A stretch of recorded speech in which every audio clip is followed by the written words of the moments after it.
بصوا يا بنات البطاطس بعد ما استوت لسه محمرناهاش بقى، مستعجلين معلش. بصوا يا جماعه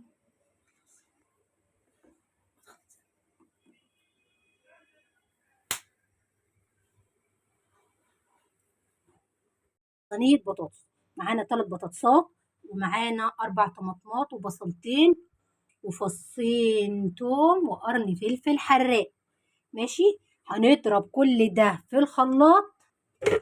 اكتر الناس بتحب تعمل اللهم صل عليه البصل شرايح، التوم بصوا كل حاجه احطها في عادي، عايزه شرايح ماشي، عايزه تضربيه كده ماشي، شويه ميه.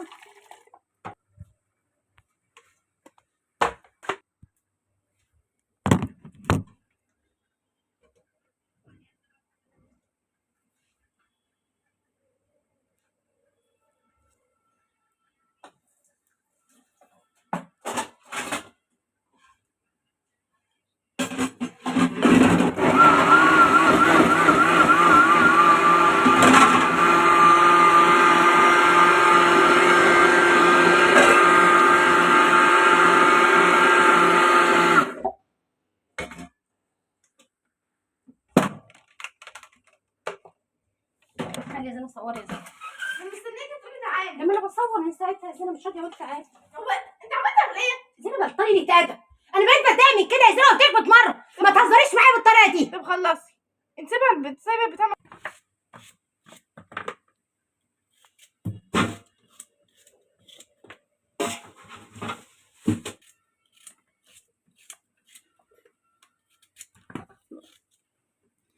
بصوا يا بنات بعد ما قطعناها والخليط بتاعنا لا باين بصل ولا باين توم ولا باين فلفل ولا باين اي حاجه، وكلي بقى احسن، ولا عيالك يقولوا لك فين البصل اللي باين واللي مش باين والحاجات الفاشله.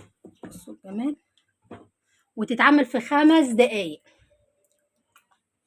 وادي الزيت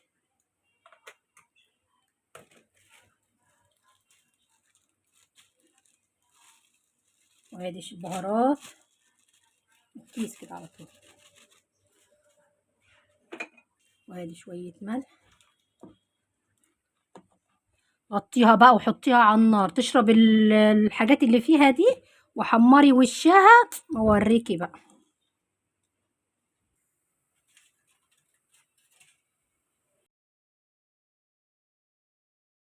يا بنات البطاطس بعد ما استوت لسه محمرناهاش بقى، مستعجلين معلش.